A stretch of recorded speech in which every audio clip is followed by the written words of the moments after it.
Rocky used to go into isolation for up to 6 months before defense, and Marvelous Marvin locks himself up in what he calls jail. With tremendous will and determination, both title holders dominated their weight division to such a degree that neither received the big payday. Keeping the inflation rate in mind, both Rocky and Marvin had earned comparable dollars in the ring. But while Marvin's frustration stemmed from a lack of competition, Rocky suffered from poor management. Rocky dreaded the banks to such a degree that he hid most of his money.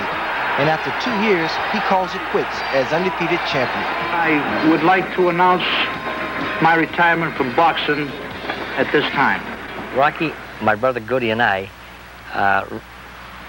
when Rocky retired, our plan was to have a gymnasium in Brockton called the Marciano Gym.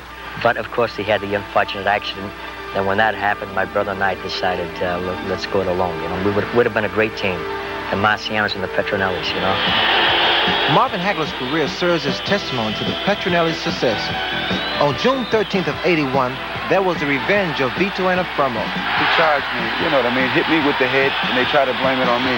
I couldn't let him retire, knowing that he's got a draw from Marvin Haglar. And that fight there, I loved every bit of it.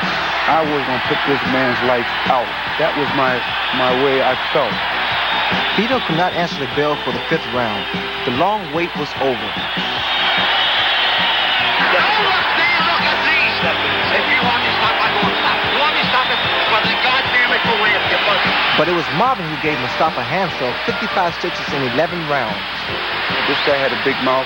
Said I was scared of him in the beginning because I wouldn't give him a shot. At the press luncheon, I'll never forget it, he said that he would knock me out. He's got a nasty smile on his face, which I don't like, and I wanted to take that smile off his face, and which I did. In his last title defense, Marvin disposed of a supposedly drug caveman lead in just 67 seconds. I think that it's a disgrace when I see people say he was high on something or whatever like that. That's taking credibility away from me. And now the rematch with Fulgencio, who again is the #1 contender for his crown. Fulgencio was a mysterious opponent. Yet, he claimed he was ill when you beat him. What are your thoughts on that? I don't believe that. I gave this man here the biggest opportunity of his life. I remember hearing you at ringside, thought that I would tire myself out throwing so many punches. But this is the way that I had to fight this guy. I have to beat him with every punch before he gets off a big one. You know, I was very glad to see him go down. And I gave him such a whooping. It's surprising me today that this man wants to come back for a return match. Marvin Haglar is the most imposing figure in boxing, living with the image of Rocky Marciano. He will probably go down in history as being one of the greatest middleweight champions ever. Marvin is content to lead his own lifestyle. Like Marciano, Marvin Haglar seeks only to please one person, and that is himself.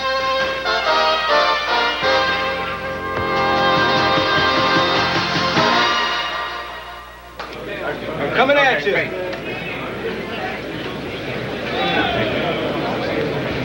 Go. Coming at you.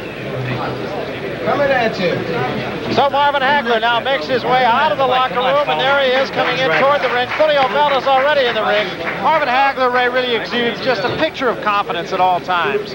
Well, Marvin is a very proud champion, Barry, and when he steps into the ring, he's all business. Looks every bit the part now. He's looked the part, and he's been very loose, and I guess that's really a good sign for a fighter. You want to be loose before the fight, and he has been all week. A lot of mistakes fighters make as they come into the ring and no perspiration, and they start off very cold. It's good to break a very good sweat. Haglar's 5th title defense upcoming. He's won 54, has the 2 losses, a couple of draws, but they've been a long time, and each loss and each draw has been retaliated. 45 knockouts, 5 title defenses, 4 title defenses coming into this one. This is 5th, the second one against Fulgencio. He nears the ring now. Obel has had to stand around for a long time. We've talked about what a psychological effect that has also, Ray. Well, for the very first time, it takes its effect, its psychological effect, but Obel's been there. I don't think it's going to bother him. So Marvin Haglar comes into the ring now. He is introduced. Leonello Conte is the ring announcer.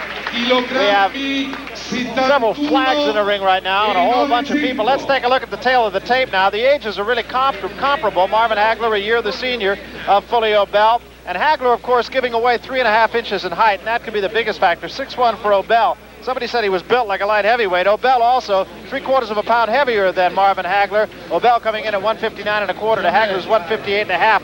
And the reach, despite the 3.5-inch height advantage, is the same, 75 inches. So Marvin Haglar, obviously long arms. Fully Obel, even though he's 6'1", doesn't have an advantage that you might expect. No, as a matter of fact, and this is a very small ring.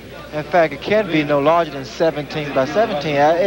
It's one of the smallest rings I've seen. Looks like one of those rings in the gym. Yeah, they said it was 18 by 18, but I think they're lying, to tell you the truth. Well, maybe from the apron. But it's a very small ring, and you're going to see a lot of contact early. All right now let's go up for the ring announcer, Leonello Conte, for the introduction to the two fighters. Ripetiamo. You will hear these introductions, incidentally, in Italian, of course, seeing as we are on the Italian Riviera in San Remo. And now let's hear from Leonello Conte. Ripeto, Marvin Haglar accusato al peso chilogrammi 71 e 900. Obel accusato al peso 72 e 500. L'incontro è previsto sulla distanza delle 15 riprese di 3 minuti l'una.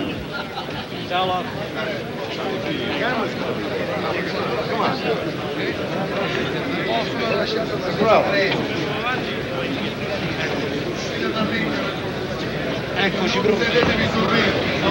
Sotto Momentary delay here. There has been a little bit of confusion surrounding this fight almost from the day we got to San Remo. The referee for this fight, Ernesto Magana, he is from Mexico. There was some talk that perhaps Marvin Haglar is overlooking this fight. He was talking to some of the British press about his next fight with Tony Simpson, and that is a fight that has been guaranteed by the WBC here tonight, that the winner of this fight will have a mandatory defense against Tony Simpson of England. But I just can't imagine Marvin Haglar has never been the type of guy to look by anybody. That doesn't sound like Marvin Haglar. Doesn't even fit his description. Marvin trains hard for every fight, though. Marvin, of course, has a training routine that is perhaps even more rigorous than any fighter around. Recuerden mis instrucciones. We're eavesdropping now on the referee, Ernesto Magana. Let's listen. Check your hand and good luck for los dos. Dense las manos, que tengan suerte los dos. So there you have it. There is nothing left to do but just settle it. Marvin Haglar calls his training camp jail. Well, I think every training camp is a jail, especially my training camp. Your jail's closed at the moment. You finally got out of jail. Sugar Ray Leonard, of course, has been overwhelmed by the media from all over the world that is in attendance here. Everybody asking you the same question. What time is the party? What time is the party? That's right. November 9th, of course, there will be a party in Baltimore, and that will be a party that not only earns some money for a good cause, but also we will have the long-awaited decision by Ray Leonard. I'm not going to ask. Please. Just about set for the first round of the middleweight championship in San Remo, Italy. There's the bell. We're underway. Marvin Haglar on the left of your screen wearing the red trunks, white stripe. Fully Obel in the white trunks wearing red shoes tonight.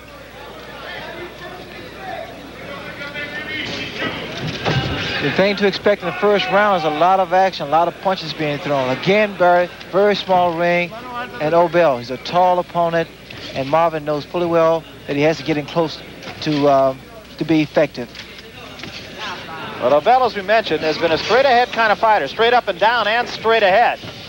And that just is made to order for Marvin Haglar. Haglar will switch hands. Softball, but he'll go right-handed. And also, again, the question that Larry Merchant asked, whether or not Marvin can deal with this time, fighting at 3 o'clock in the morning. Well, I asked Steve Wainwright, the attorney and one of the cornermen of Marvin Haglar, and he was saying that Marvin has been working out at night, and usually does, even when he's back in Provincetown at his training camp. He usually works out between 7 and 9 at night, so he didn't seem to feel that it was going to have an appreciable effect.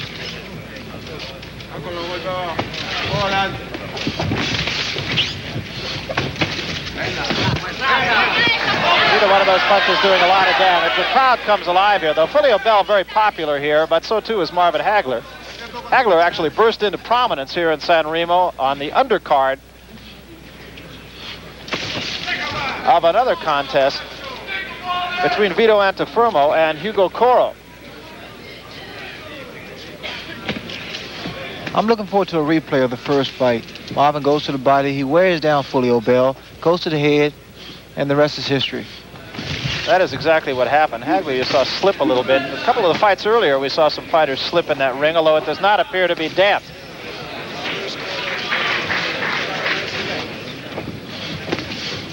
First round coming up on 1 minute remaining now. Right hand scored, but was warned for a little bit of a low blow by Ernesto Magana. But I see some change in Obel. He's starting to throw punches under instead of over, like he did in the first fight. We'll keep looking at those things, try to point out some of the changes in the style of Fulio Bell. He is obviously going to have to make some. Good right hand by Haglar, scored on the face of Fulio Bell.